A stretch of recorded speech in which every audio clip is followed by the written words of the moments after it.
মথি লিখিত সুসমাচার, দ্বিতীয় অধ্যায়। প্রভু যিশুর শিশুকালের বিবরণ। হেরোদ রাজার সময় জিহুদিয়ার বেথলেহেমে যিশুর জন্ম হইলে পর, দেখো, পূর্বদেশ হইতে কয়েকজন পণ্ডিত জেরুসালেমে আসিয়া কহিলেন, জিহুদীদের যে রাজা জন্মিয়াছেন তিনি কোথায়? কারণ আমরা পূর্ব দেশে তাহার তারা দেখিয়াছি ও তাহাকে প্রণাম করিতে আসিয়াছি। এই কথা শুনিয়া হেরোদ রাজা উদ্বিগ্ন হইলেন ও তাহার সহিত সমুদয় জেরুসালেমও উদ্বিগ্ন হইল। আর তিনি সমস্ত প্রধান যাজক ও লোক সাধারণের অধ্যাপকগণকে একত্র করিয়া তাহাদিগকে জিজ্ঞাসা করিলেন, খ্রিস্ট কোথায় জন্মিবেন? তাহারা তাহাকে বলিলেন, জিহুদিয়ার বেথলেহেম, কেননা ভাববাদী দ্বারা এই রূপ লিখিত হইয়াছে। আর তুমি, হে জিহুদা দেশের বেথলেহেম, তুমি জিহুদার অধ্যক্ষদের মধ্যে কোন মতে ক্ষুদ্রতম নও, কারণ তোমা হইতে সেই অধ্যক্ষ উৎপন্ন হইবেন, যিনি আমার প্রজা ইসরায়েলকে পালন করিবেন। তখন হেরোদ সেই পণ্ডিতগণকে গোপনে ডাকিয়া ওই তারা কোন সময় দেখা গিয়েছিল তাহা তাহাদের নিকটে বিশেষ করিয়া জানিয়া লইলেন।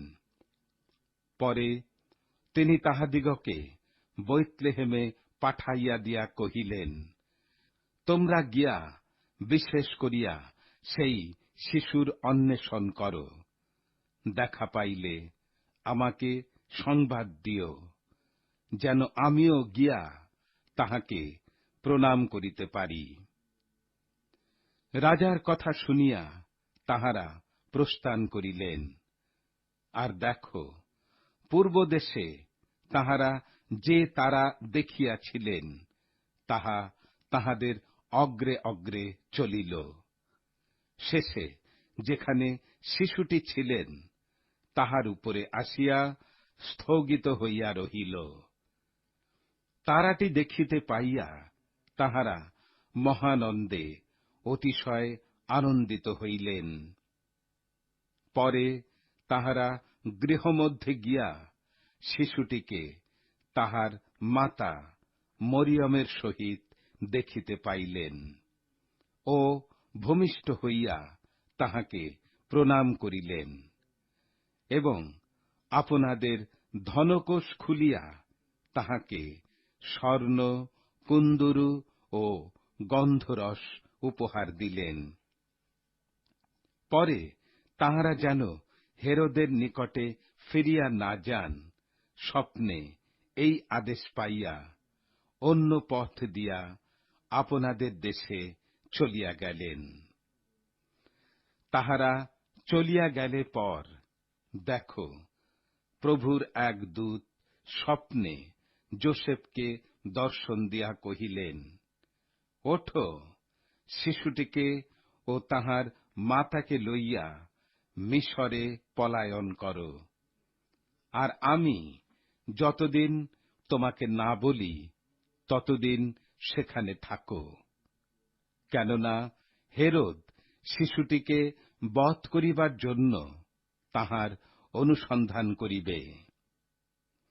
তখন যোসেফ উঠিয়া রাত্রি যোগে শিশুটিকে ও তাহার মাতাকে লইয়া মিশরে চলিয়া গেলেন, এবং হেরোদের মৃত্যু পর্যন্ত সেখানে থাকিলেন, যেন ভাববাদী দ্বারা কথিত প্রভুর এই বচন পূর্ণ হয়, আমি মিশর হইতে আপন পুত্রকে ডাকিয়া আনিলাম।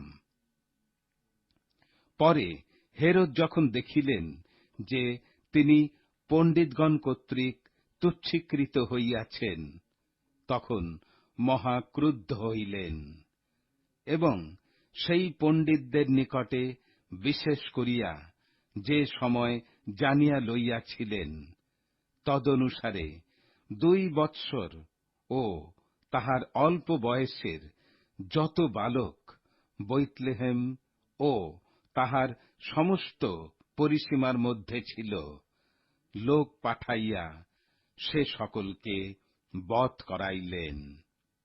তখন যেরমীয় ভাববাদী দ্বারা কথিত এই বচন পূর্ণ হইল, রামায় শব্দ শোনা যাইতেছে, হাহাকার ও অত্যন্ত রোদন। রাহেল আপন সন্তানদের জন্য রোদন করিতেছেন, সান্ত্বনা পাইতে চান না, কেননা তাহারা নাই। হেরোদের মৃত্যু হইলে পর দেখো, প্রভুর এক দূত মিশরে যোসেফকে স্বপ্নে দর্শন দিয়া কহিলেন, উঠো, শিশুটিকে ও তাহার মাতাকে লইয়া ইসরায়েল দেশে যাও, কারণ যাহারা শিশুটির প্রাণনাশের চেষ্টা করিয়াছিল তাহারা মরিয়া গিয়াছে। তাহাতে তিনি উঠিয়া শিশুটিকে ও তাহার মাতাকে লইয়া ইসরায়েল দেশে আসিলেন। কিন্তু যখন তিনি শুনিতে পাইলেন যে আখিলায় নিজ পিতা হেরোদের পদে জিহুদিয়াতে রাজত্ব করিতেছেন, তখন সেখানে যাইতে ভীত হইলেন। পরে স্বপ্নে আদেশ পাইয়া গালিল প্রদেশে চলিয়া গেলেন এবং নাসরত নামক নগরে গিয়া বসতি করিলেন, যেন ভাববাদীগণ দ্বারা কথিত এই বচন পূর্ণ হয় যে তিনি নাসারতীয় বলিয়া আখ্যাত হইবেন।